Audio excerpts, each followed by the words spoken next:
Okay, Digimon, episode 3. So, we get to see Omnimon in action. So, once the shock factor of seeing Omnimon revealed so early, I finally got to just revel and absorb in his appearance and just getting a better idea of what the creators wanted to do with this reboot. And you know it's only episode 3, so it's still it's still pretty early. It's still it's still hard to not try to compare it to the old series, but I still think they're trying to do their own thing. I don't think they're trying to milk anything or trying to it's not just a cash grab, but it's kind of honoring the original series while trying to do their own thing, because we see that the conflict at hand is based around a warhead being sent out. It was still handled differently.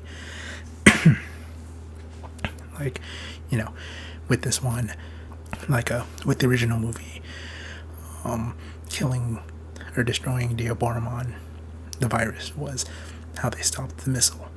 Like for this one, the monster of the week was more like a guard to the key, because they still had to access the interface to stop the missile from exploding, and instead of it crashing and just not detonating, they completely rerouted it.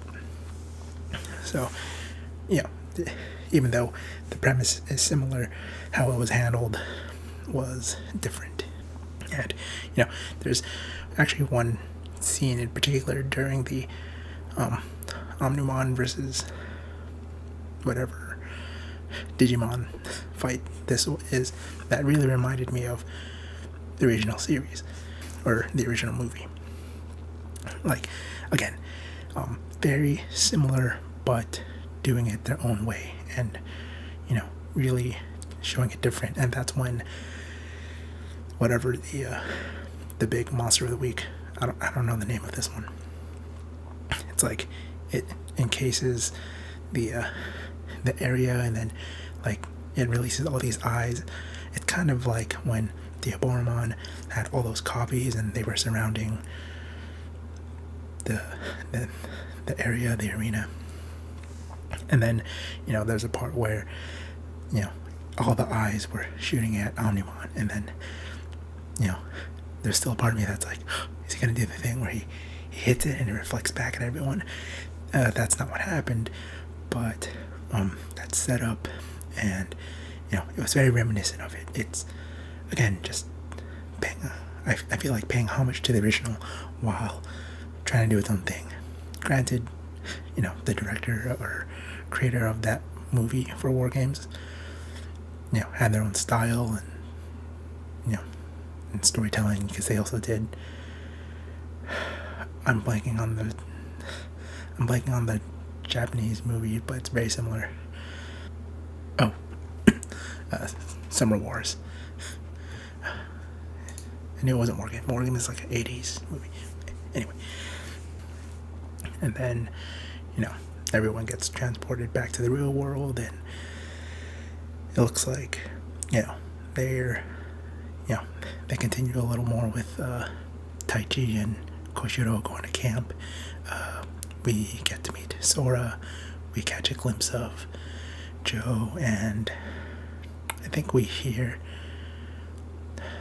in the Japanese he's Takeru or TK, and then Kairi, or Taichi's sister, which in the original series we didn't see until like halfway through the first season, when they finally all returned from camp. So it's definitely a new narrative, new direction change. Turns out that with camp they can go back and forth, I think.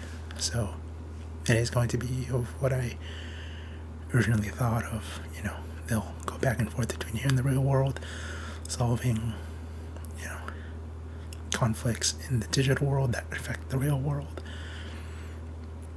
And it looks like in the next episode we'll get to see, Sora and Biyomon moving forward. I'll start to talk less and less about references to the original series because, well, for one thing, there's only so much I remember. If I remember, I remember. If I don't, then I don't. And then I'll just be enjoying the ride. But it also looks like, the delays are starting to come in because of, the quarantine and coronavirus. So I'll just keep going for as long as I can.